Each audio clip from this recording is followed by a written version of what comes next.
এতদিন আমার ভিডিওতে আমি আমার জীবনে চলার পথে অনেক রকম কাজ দেখিয়েছি, কিন্তু এই কাজটা আমি কখনো দেখাইনি। কখনো রান্না করা দেখিয়েছি, কখনো আমার দোকানটা দেখিয়েছি, কখনো আমি কি গাছপালা লাগাচ্ছি সেটা দেখিয়েছি, আমার ফুল গাছ দেখিয়েছি।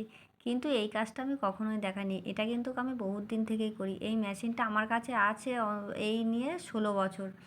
আমি কিনেছি একজনের থেকে, সেও কিনেছিল পুরনো। আর যার কাছে আগে ছিল সে পুরনো ছিল না নতুন ছিল বলতে পারবো না, কিন্তু আমার কাছেই আছে এই 16 বছর। আমার মেশিন চালানোর মানে মেশিনটা আমার খুব পছন্দের জিনিস ছিল আগাগোড়াই ছোটোবেলা থেকে। পাশের বাড়িতে একজনের মেশিন সেলাই করতো, আমার খুব পছন্দ। আমি মাঝে মাঝে গিয়ে ওখানে বসার চেষ্টা করতাম যে একটু পারি কি না, কিন্তু তারপরে আমার মন হলো না, বড় হয়ে গেছি, আমি এবার একটা কিনি। আমার ইচ্ছে তো পূরণ হলো, কিন্তু আমি কোনো কারো মাল করি না।